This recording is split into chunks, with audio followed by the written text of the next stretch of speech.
Hello dear movie lovers, कैसे हैं आप सभी। आज हम मार्वल सिनेमैटिक यूनिवर्स की दी एवेंजर्स मूवी को शॉर्ट में एक्सप्लेन करने वाले हैं। ये मूवी 2011 में आई थी और मूवी के बाद 2012 में रिलीज हुई थी। मार्वल ही एक ऐसी फ्रेंचाइजी बनी थी जिसने सबसे पहले कई फिल्मों को जोड़कर उनका एक पूरा यूनिवर्स खड़ा कर दिया था। और आज की इस फिल्म में हमें कई सारे सुपर हीरोज एक साथ मिलकर दुनिया को बचाते हुए दिखेंगे। इसीलिए आज की वीडियो काफी शानदार होने वाली है। और अब बिना देरी किए वीडियो को शुरू करते हैं। फिल्म की शुरुआत में हमें एक एलियन जिसका नाम द अदर्स है उसकी आवाज सुनाई देती है, जिसके पास अपनी चित्तौरी नाम एक आर्मी है। द अदर्स को जब पता चलता है कि टेसरेक्ट जो कि एक इन्फिनिटी स्टोन है वो अर्थ पर इंसानों के पास मौजूद है और वो उस स्टोन को अपने लीडर थेनोस के लिए हासिल करना चाहता है, इसलिए वो उस टेसरेक्ट को लाने के लिए लोकी को एक शक्तिशाली छड़ी देकर अर्थ पर भेज देता है। लोकी जब एसगार्ड का राजा नहीं बन सका तो वो थेनोस की मदद से अर्थ पर राज करना चाहता है। लोकी अर्थ पर शील्ड के अड्डे पर पहुंच जाता है, जहां शील्ड उस टेसरेक्ट की ऊर्जा को कंट्रोल करने की कोशिश में थे। लोकी अपनी शाही छड़ी की मदद से प्रोफेसर एरिक सेल्विक और शील्ड के एजेंट होकाई को अपने वश में कर लेता है। निक फ्यूरी टेसरेक्ट को उससे बचाना चाहता था, लेकिन लोकी उसे घायल कर टेसरेक्ट हासिल कर लेता है और एरिक होकाई को लेकर वहां से निकल जाता है। उसके जाने के बाद निक फ्यूरी को लगता है कि लोकी टेसरेक्ट की मदद से दुनिया पर तबाही मचाने वाला है, तो वो फिल कोल्सन से एवेंजर्स को इकट्ठा करने के लिए कहता है। निक फ्यूरी कैप्टन अमेरिका के पास जाकर उसे दुनिया को बचाने के लिए अपने साथ आने के लिए एग्री कर लेता है। वहीं शील्ड की एजेंट नताशा ब्रुश बैनर यानी कि अपने हल्क को लेने के लिए इंडिया के शहर कोलकाता पहुंच जाती है, जहां हल्क पूरी दुनिया से अपनी पहचान छुपाए शांति से रह रहा था। उसके बाद हमें आयरन मैन को दिखाया जाता है, जिसने हाल ही में आर्क रिएक्टर की मदद से साफ सुथरी ऊर्जा का आविष्कार किया है, जिसमें इतनी ऊर्जा है कि उससे पूरे शहर को ऊर्जा दी जा सकती है। तभी फिल कोल्सन टोनी के पास जाकर उसे अवेंजर्स ज्वाइन करने के लिए कहता है। वो उसे बताता है कि दुनिया को इस वक्त आयरन मैन की बहुत जरूरत है। टोनी पहले तो उसे ज्वाइन करने से मना करता है, क्योंकि शील्ड ने पहले टोनी के घमंड की वजह से एवेंजर्स इनिशिएटिव प्रोग्राम से बाहर कर दिया था। लेकिन जब पेपर टोनी को समझाती है तो वो उसके लिए मान जाता है। अब नताशा, कैप्टन और बैनर शील्ड के हेली कैरियर में आ जाते हैं, जो अगले ही पल हवा में उड़ने लगता है।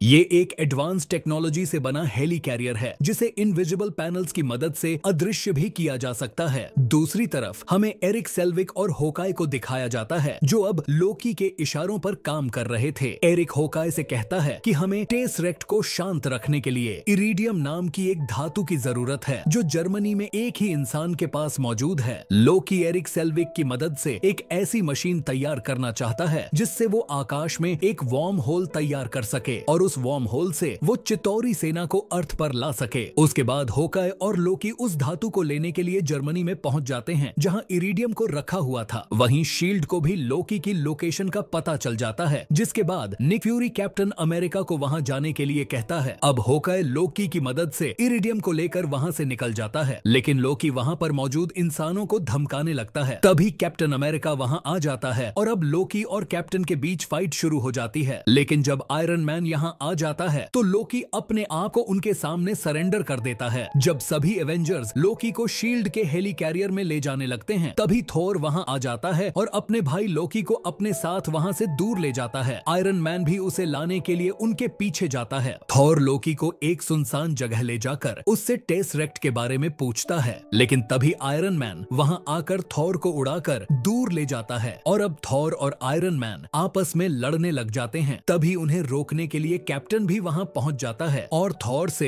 अपना हथौड़ा नीचे रखने के लिए कहता है, जिससे थॉर को गुस्सा आ जाता है और वो कैप्टन पर हथौड़े से हमला करता है। कैप्टन थॉर के हमले से बचने के लिए अपनी वाइब्रेनियम से बनी शील्ड को आगे कर देता है। हथौड़े की एनर्जी से थॉर ही वहां से दूर जाकर गिरता है, जिसके बाद उसका गुस्सा शांत हो जाता है। अब लोकी को हेली कैरियर में एक पिंजरे के अंदर बंद रखा जाता है, जिसे हल्क के बेकाबू होने पर यूज करने के लिए बनाया गया था। थॉर भी वहां मौजूद है, जो समझ जाता है कि ये लोग भी उसकी तरह टेसरेक्ट को हासिल करना चाहते हैं, जिससे अर्थ को बचाया जा सके। थोर सबको चित्तौरी आर्मी के बारे में बताता है, जो कि लोकी की अगुवाई में अर्थ पर हमला करने की फिराक में है।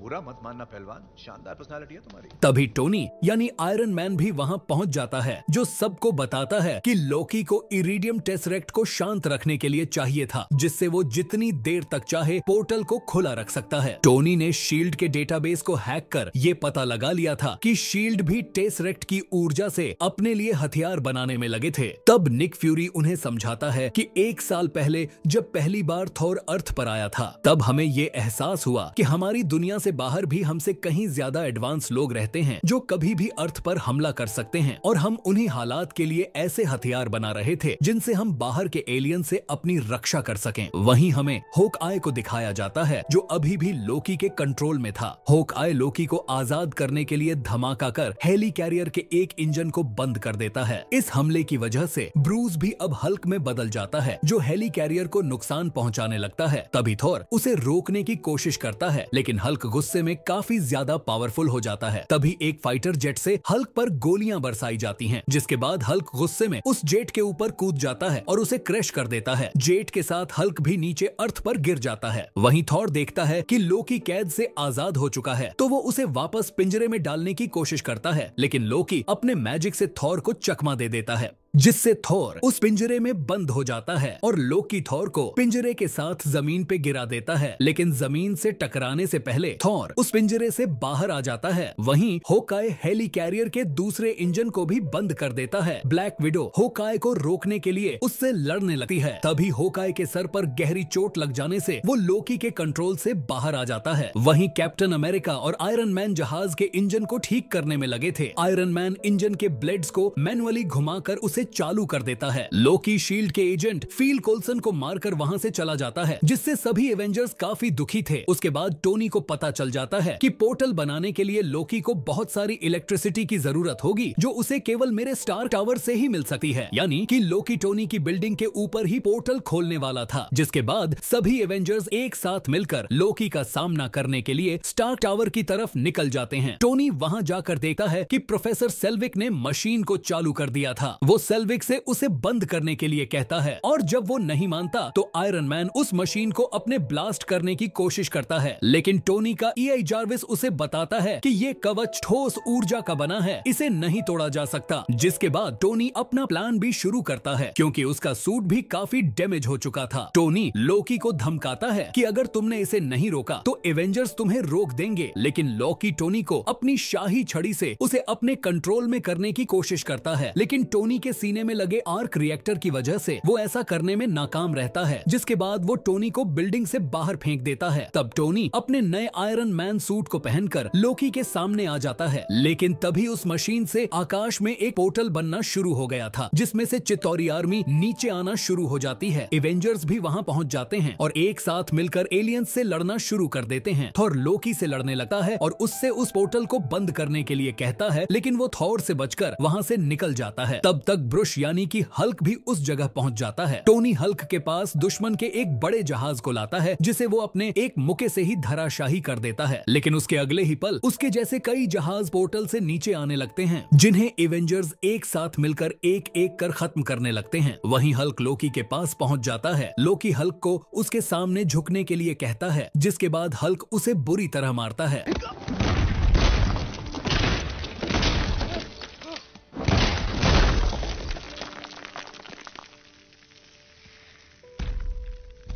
बड़बोला कहीं का। दूसरी तरफ एरिक सेल्विक भी अब लोकी के कंट्रोल से बाहर आ चुके थे, जो नताशा को बताते हैं कि पोर्टल को केवल लोकी की शाही छड़ी से बंद किया जा सकता है, जो अभी मेरे सामने ही पड़ी हुई है। वहीं हमें निक फ्यूरी को दिखाया जाता है, जिसे ऊपर से आदेश मिलता है कि वो शहर पर परमाणु बम गिरा दे, जिससे सभी एलियंस वहीं खत्म हो जाएं, जिसमें लाखों की तादाद में आम लोग भी मारे जाएंगे। लेकिन निक फ्यूरी ऐसा करने से साफ मना कर देता है, क्योंकि उसे एवेंजर्स पर पूरा भरोसा था। हाई कमांड पूरी दुनिया को खतरे में नहीं डालना चाहते थे, इसलिए वो फ्यूरी को उसके पद से हटाकर परमाणु हमले का आदेश दे देते हैं। एक फाइटर जेट हेली कैरियर से परमाणु हमला करने के लिए निकल जाता है, जिसके बाद फ्यूरी आयरन मैन को बता देता है कि शहर पर परमाणु मिसाइल गिराने के लिए एक जेट यहाँ से निकल चुका है, जिसे केवल तुम ही रोक सकते हो। लेकिन टोनी के जेट तक पहुँचने से पहले मिसाइल लॉन्च हो जाती है। वहीं ब्लैक विडो भी लोकी की शाही छड़ी से पोर्टल को बंद करने की कोशिश करती है, लेकिन आयरन मैन कुछ देर रुकने के लिए कहता है। टोनी उसे बताता है कि एक परमाणु मिसाइल शहर पर गिरने वाली है और मैं जानता हूँ उसे कहाँ पहुँचाना है। जिसके बाद आयरन मैन उस मिसाइल की दिशा मोड़कर उसे उस पोर्टल के अंदर ले जाता है और वहाँ मौजूद दुश्मन के मदरशिप के ऊपर उस मिसाइल को गिरा देता है। मदरशिप खत्म होते ही सभी एलियंस भी खत्म हो जाते हैं। आयरन मैन के सूट की पावर खत्म होने से वो बेहोश हो जाता है और तेजी से जमीन की तरफ गिरने लगता है। तभी हल्क उसे पकड़कर उसकी जान बचा लेता है। जिसके बाद सभी एवेंजर्स लोकी को पकड़ लेते हैं। थोर लोकी और टेसरेक्ट को लेकर एसगार्ड चला जाता है और उसके साथ ही सभी एवेंजर्स अपने अपनी जिंदगी में वापस चले जाते हैं। उसके बाद हमें मूवी के पोस्ट क्रेडिट सीन को दिखाया जाता है जहां द अदर्स थेनोस से कहता है कि हमने इंसानों को कम समझा था, लेकिन इंसानों से टकराना यानी अपनी मौत को चुनौती देना है। तब हमें थेनोस की एक झलक दिखाई जाती है जिसके चेहरे पर हारने के बाद भी एक मुस्कान थी और इसी के साथ ये मूवी यहीं खत्म हो जाती है।